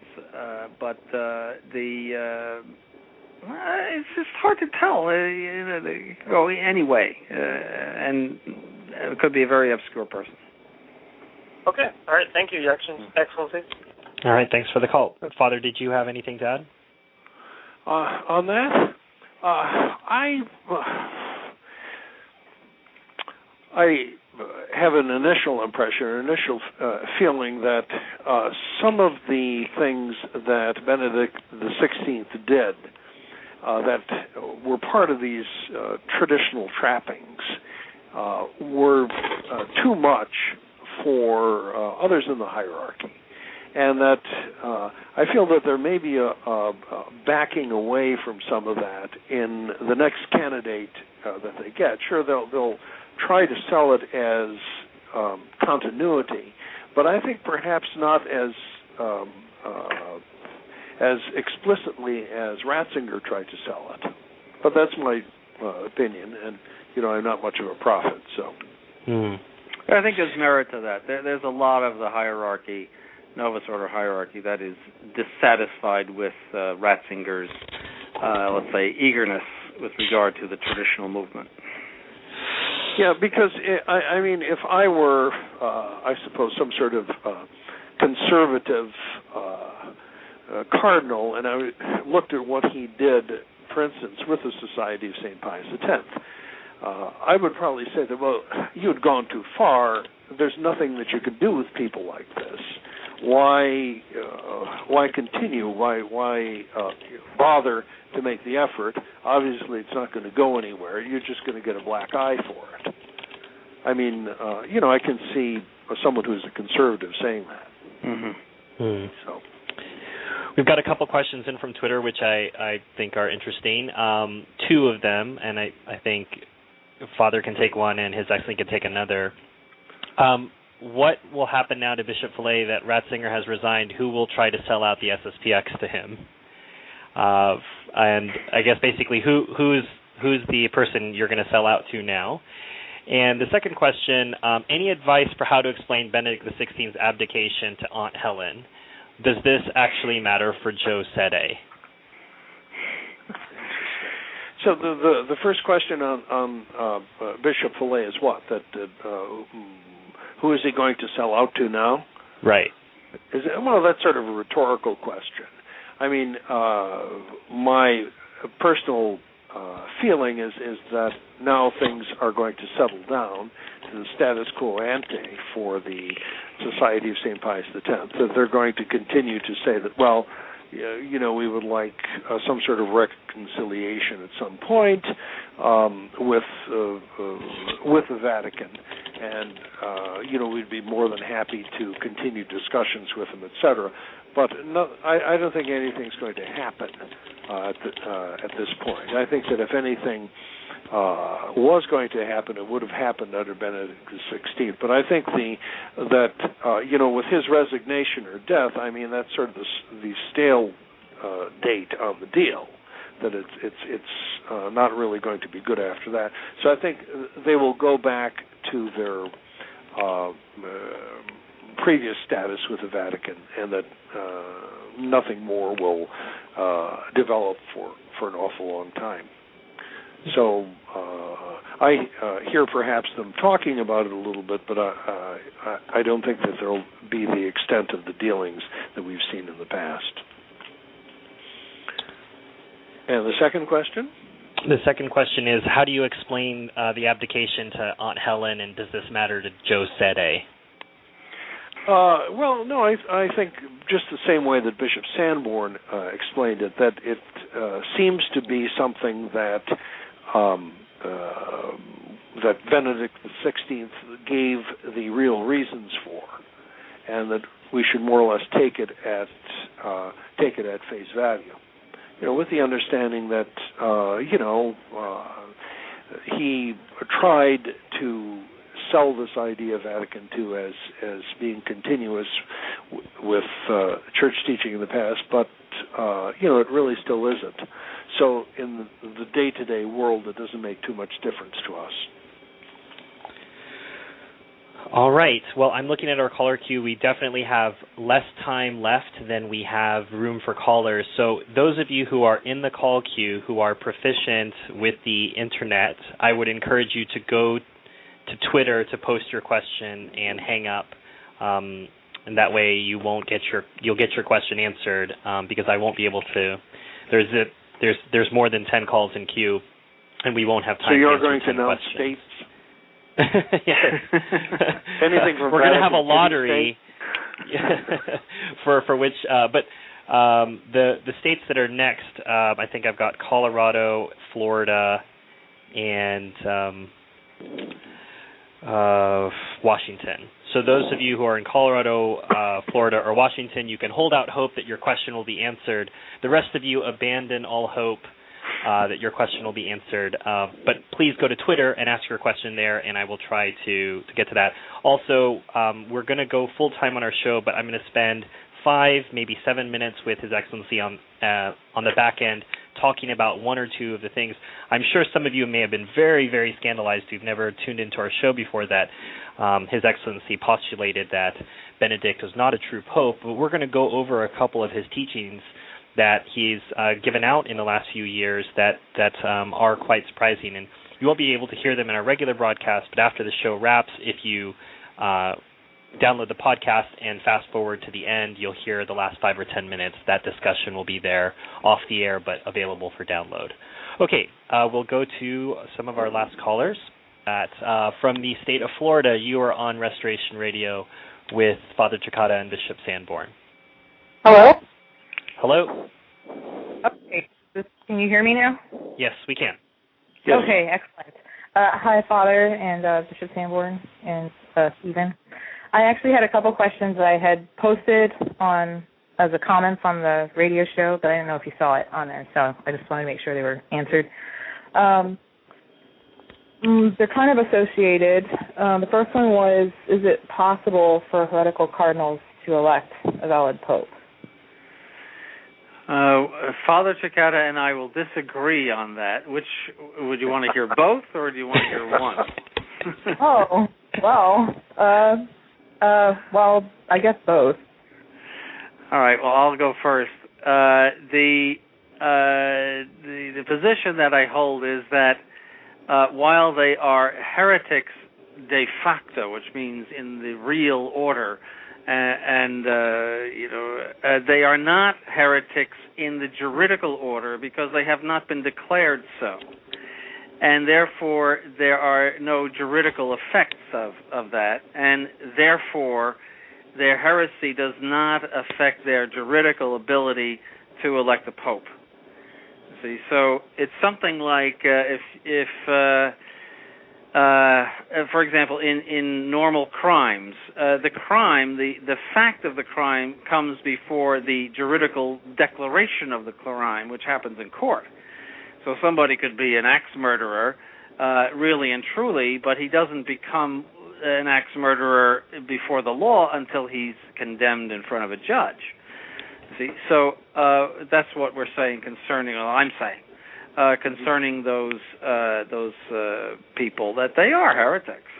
And they espouse heresy in fact, and all of the factual heresy has its effects, and therefore we flee from them and pay no attention to them and condemn them. But it doesn't have juridical effect until they are condemned juridically. So that's how they can manage to do a legitimate election. So now go to Father Chicata, and he'll give you his ideas. Well, to a large extent, what Bishop Sanborn said, naturally, I agree with. The difficulty that I would have with a heretical cardinal validly electing a pope is that for one to be appointed to an office in the church, he has to be appointed by someone who has the jurisdiction to do so. And I would say that the post-conciliar popes do not have the jurisdiction to appoint cardinals to the position of being electors. And I think that that's the fundamental. I think that that's the fundamental difference. So but it's certainly something. It's an issue that one can disagree about. But in the practical order, we agree on nearly all of the principles. That kind of ties into my next question then, regarding if the visibility of the church is associated with the ordinary jurisdiction of the bishops, and all those bishops are heretical, and they no longer have jurisdiction or valid orders, and where's the visibility of the church? And I realize the Guardian thesis answers this, but setting that aside, that's purely theoretical, isn't it? I would say no, it's not purely theoretical, that there is a twofold side, or two sides to anybody in the hierarchy. The one is his designation to be a bishop. The other is the power that comes from Christ through the Pope. And there must be a combination of those two things. The one comes from, we might say, the human side of the church, that is, from below, the designation. The other comes from Christ as head of the church through the Pope. All right, so it is possible to separate those two things. You can have a designation, but you don't have power. Just like a president-elect in November to January, he has a designation, but no power. And he's not the president during that time. And so you, in the thesis of Bishop Gerard de Laurier, you have a hierarchy still in place, but only materially. That is a designated structure that could come to power, but has not. So that's just the explanation given. That's not purely theoretical, and it's quite real. I mean, the designations are real. So, I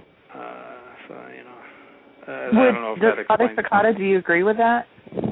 I would say, well, the institutions continue to exist. All these different institutions.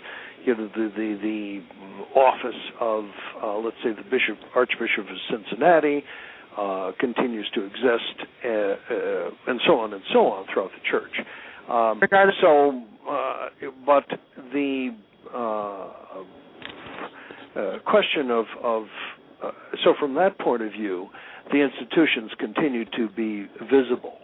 But as far as the visibility of the church in general, I mean, it can be reduced to a very small number of people. And you find theologians who say that as well. But, in the situation in which we are, you're not going to find an absolutely perfect answer to this question. I don't think, because these are questions that have never been contemplated before, because what we face is the extent of the apostasy of Vatican II, and so some of these theories that we end up with are going to be a little bit speculative. And I think Bishop Sanborn said in his, but the important thing, I think, is what Bishop Sanborn said in his article, Resistance and Indefectibility, that while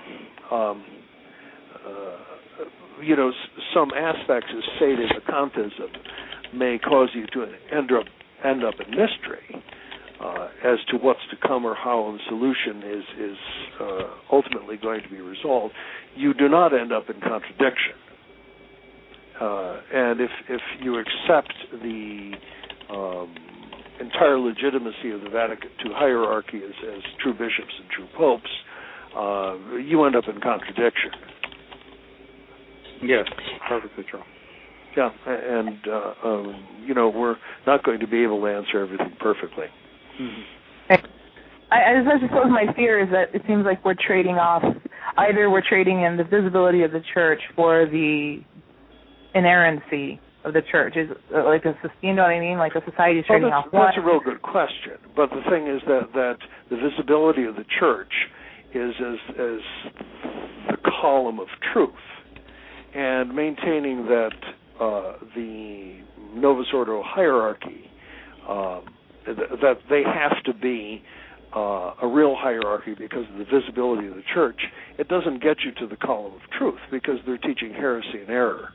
So what happens is the very purpose of the concept of visibility is to draw people to the truth.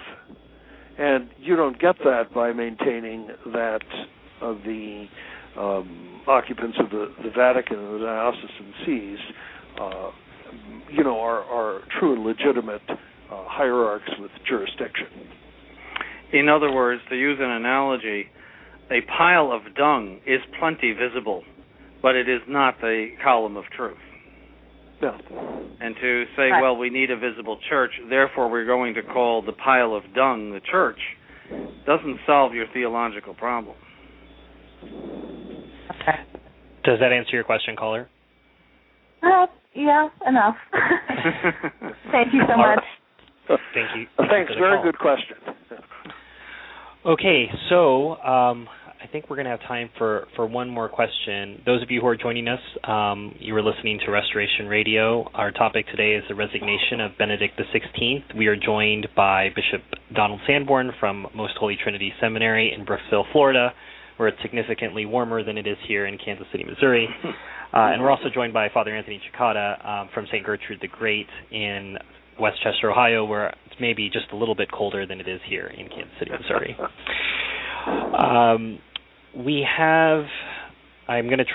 We'll try one more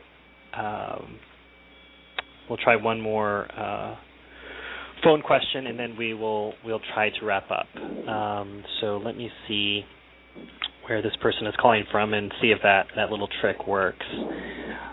We have someone calling from Washington.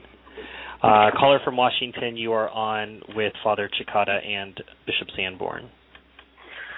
Hello, Your Excellency, Father Cicada and Stephen. It's an honor to speak with all of you. I had a question building on some of the things that the last caller had, particularly about the offices and visibility. I understand the positions and all that. We're in mystery, and we don't understand how to solve all these problems. And I know that in CMRI, Bishop Pivarunas is, he's not interested in some kind of conclave, and he's, embarrassed by the so-called Pope Michael and other fancy conclaves that happen in the earlier latter days of the Sede Vacantis movement. But what I'm getting at is, just as Father Cicada, you pointed out in your articles and even tonight that some of these things aren't foreseen in canon law and in other rules of the church.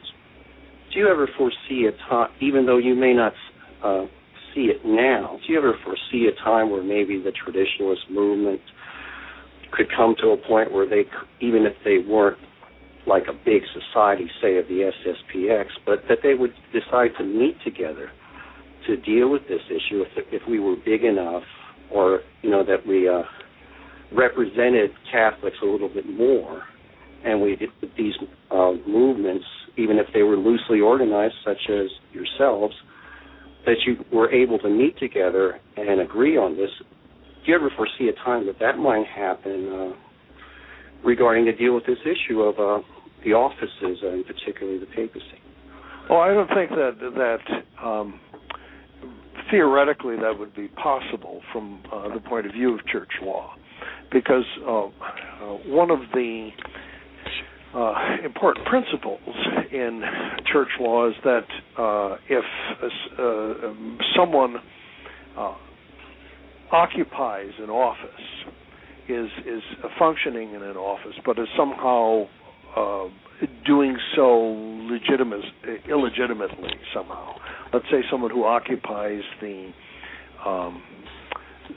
bishop's see in one of these communist countries, say in Hungary, say the See of Esztergom, and say there was a guy who was a peace movement priest in favor of communism, and the bishop of Esztergom died, and this man was in effect appointed by the government, say he was consecrated a bishop, and he was going around functioning as the bishop of Esztergom. Well, to dislodge him from his position before he could be replaced legitimately, there would have to be a declaration from someone in authority that he was occupying his this function somehow illegitimately, and we wouldn't have the power to do that when it comes to something like the successor of theater. So I mean, it's sort of nipped off in the bud. So that we really could not do something like a conclave in terms of the requirements of church law. And that is, I think, was really pointed out by Bishop Gerard de Laurier, where he talks about these people as the occupants of the see. In fact, they do occupy. This guy does occupy the Holy See, but we don't have the authority to issue a declaration to dislodge him. So that would be a dead end. Yes. And maybe you're saying maybe we should get together and just make some sort of general public statement or for lack of a better word, witness to the traditional movement. That's conceivably possible. Yes, it is. Yeah. But so I mean, we agree on most things, and that's conceivably possible. How much good that will do, I don't know. A lot of people like to see traditionalists together and united, but they really, they don't need to be united to give you what you need. What you need is the local parish. You need your priest. You need the sacraments, the Mass. A group, any kind of group, no matter how organized it is, could never replace the church. And I think that there is a longing for a replacement of the church. And the SSPX people have seen the SSPX as a sort of surrogate church. That's one of the reasons why they're so attached to it. They have everything, including a magisterium and a court to annul marriages and Kinjagathons and Friday Fish Fries. Everything is there for you, and it's very deceiving. For one thing, it is not a surrogate church. Secondly, look at how many people are going to fall as a result of a huge organization. If you had small communities that were, say, in good relationship one with another, if one falls, the other doesn't necessarily fall. It's like a tremendous grid that is all hooked up together. If one thing goes, the rest of it goes too, as we've seen in these big blackouts. But in something that is independently organized, there is much less danger of that. See, so it's not necessarily a desirable thing that all traditionalists come together. Does that answer your question, caller?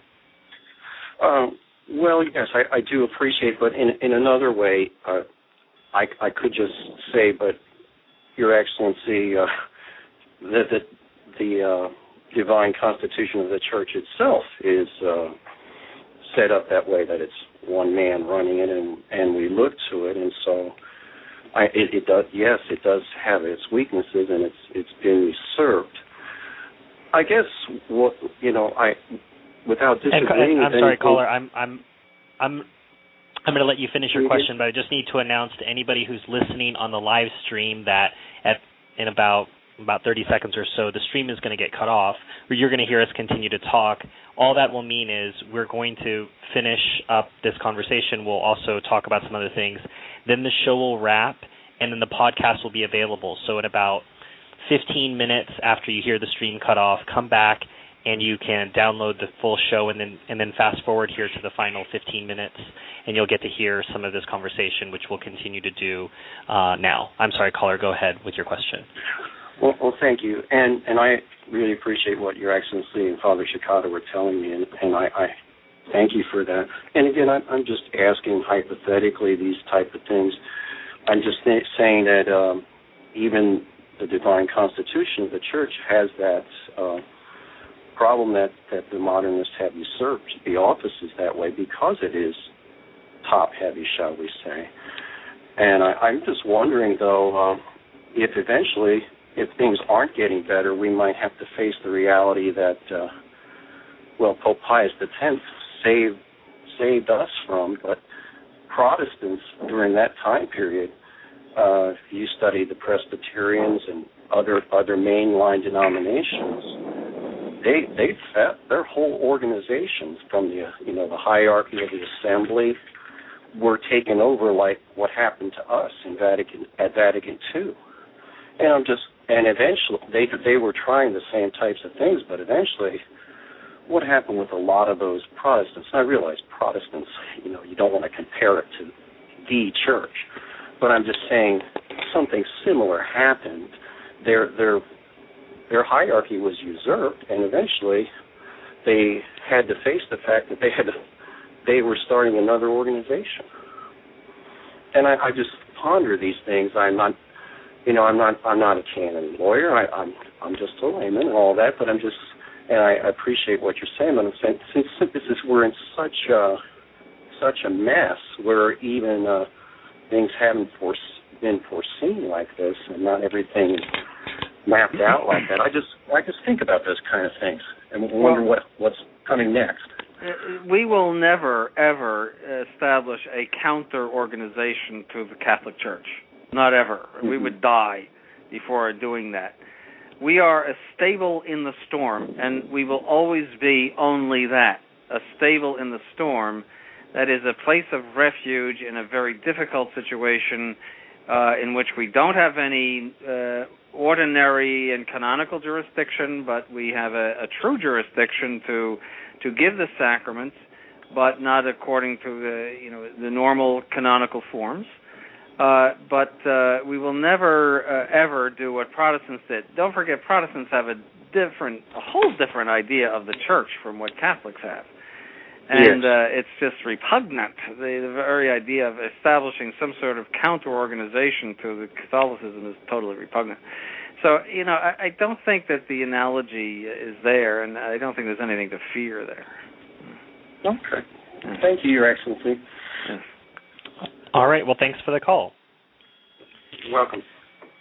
Okay, so you other callers who are in the queue who are still with us, I'm sorry we won't be able to get to your question. If you do want to submit a question, you've got your final chance at True. If you can send it to, if you go to Twitter and you look up @TrueRestoration, then you will find us and you can submit a question that way. Otherwise, I'm sorry, we just had too many calls tonight. We had, what's my number? We had 60 calls, and we got to maybe a third of them.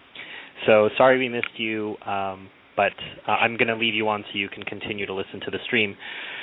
Father Chikata, Your Excellency, thank you so much for everything. I wanted to just end our show.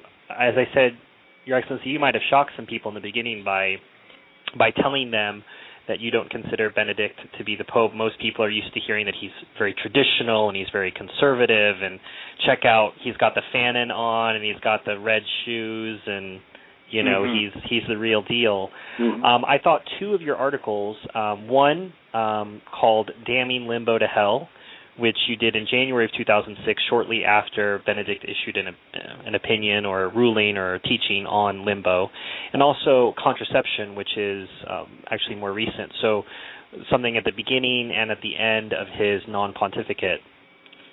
Would you like to talk just briefly about the traditional teaching of limbo, what Benedict had to say, why this is an opposition? Well, first of all, in limbo, you have to distinguish the limbo of the patriarchs in the Old Testament, which is certainly Catholic dogma. Then there is limbo in the New Testament, which is a theological conclusion. It's not Catholic dogma. So we can't pin heresy on him for denying limbo. But nonetheless, it is a very important theological conclusion that is generated by certain truths of the faith. And that is that babies who die unbaptized cannot go to heaven because they are unbaptized, and by the justice of God cannot be damned to the hell of torments because they haven't done anything wrong on their own.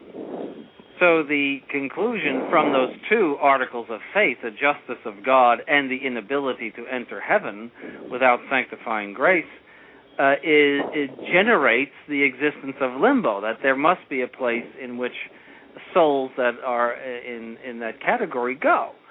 And so it has always been taught by Catholic theologians and has been commonly taught in catechisms. And so if you say, well, limbo doesn't exist, well, then what happens to those babies? They cannot go to heaven, so where else do they go? And the answer is hell. So effectively, according to Catholic dogma anyway, Ratzinger is damning unbaptized babies to the hell of torments, which is contrary to the justice of God, and therefore is a blasphemous insult against God that these babies would go there. Now, if you said to Ratzinger, well, does that mean the babies go to hell? He would say, oh, no, they go to heaven. And that also violates a Catholic dogma concerning the necessity of sanctifying grace in order to go to heaven. So there are big Catholic dogmas, we might say, involved in that denial of limbo. Although, to deny limbo in itself, is it a heresy? No. But implicitly, you are committed to heresy by denying limbo. Mm-hmm. Father, did you have anything you wanted to add on to that? No, that's a very precise and very clear explanation of the problem. You have two propositions that you end up denying, but that's what happens with modernist discourse. Well, you two sound like seminary professors. That might be a little too clear for most folks. Okay, and the last teaching point I wanted to talk about was contraception. Your Excellency, you wrote an article called "Benedict Approves Contraception." Yeah. Again, I hate to say this, but traditional teaching of the Church. What does Benedict teach, and how are these in opposition? Well, the traditional teaching of the Church is very, very clear. It's a moral teaching that belongs to solemn magisterium, namely casti connubii, that artificial birth control is gravely immoral. It's a mortal sin. And that statement of Pius XI in the 1930s was taken as an act of solemn magisterium. So he comes along and says that the use of prophylactics is justified. He used in German the word begründet, which means grounded or justified. That's what it says in the dictionary. But because he's talking about a moral issue, the word justified is very much understood, at least in English, that there is a ground for using it, based on the fact that first he said for female prostitutes to use these sort of things in order to preserve their victims, let's say, from getting AIDS. And I'm sorry, it was the male prostitutes. Yes, the male prostitutes would. It's hard to keep the depravity straight. Right. Yes. Then, when asked a few days later, well, does it apply to the female prostitutes? He said, yes, it does. Which means that it is justified for female prostitutes to engage in sexual intercourse while using prophylactics and various other forms of birth control. This is clearly contrary to the teaching of the Catholic Church, the moral teaching of the Catholic Church. It is heretical. And there was a great deal of spin generated in order to protect him. It'd be too long to go into here, but there was a rush to protect him, but it was all quite clear. I was wondering. I said, how do you qualify for being able to use these things? Do you have to be a card-carrying male prostitute or female prostitute? What is? Do you have to belong to the union? Or are you now, or have you ever been? Yes. How do you get this free pass, and what do you need to do? And register with the Vatican or something? And you can just apply to your local diocese. They'll have that ready for you. It is somewhat humorous, but it is so disgusting. It is filthy, disgusting, that this should come out of the mouth of somebody that claims to be the Roman Pontiff. It is dirty, dirty, dirty, filthy, and it's scandal. Well, there's no understatement from His Excellency on that last point. No, there certainly isn't. But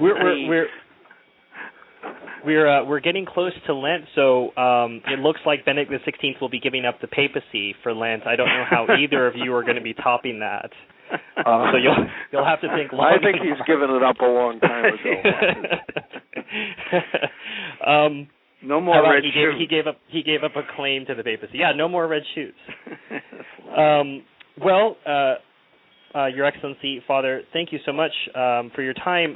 One of the last trivia questions, I think, relating to some Sedevacantists, they thought, well, I can go to Mass during the Sedevacantists period when the whole world will be Sedevacantist because, it won't be una cum benedicto. And, Your Excellency, we were talking about this in the pre-show, but we all know that Father Cicada is one of the main article writers here. And how would you respond to the happy Sedevacantist who gets to go to Mass this Sunday? I don't think it would quite work that way because, you'd also be confronted by the local diocesan bishop, too. So I think that would make some problems for you. So, well, yes, there and they is. still have the position of being in union with that hierarchy. That's the problem. It's not, it's not merely the vacancy. They are in communion with that Novus Ordo hierarchy. That's the problem.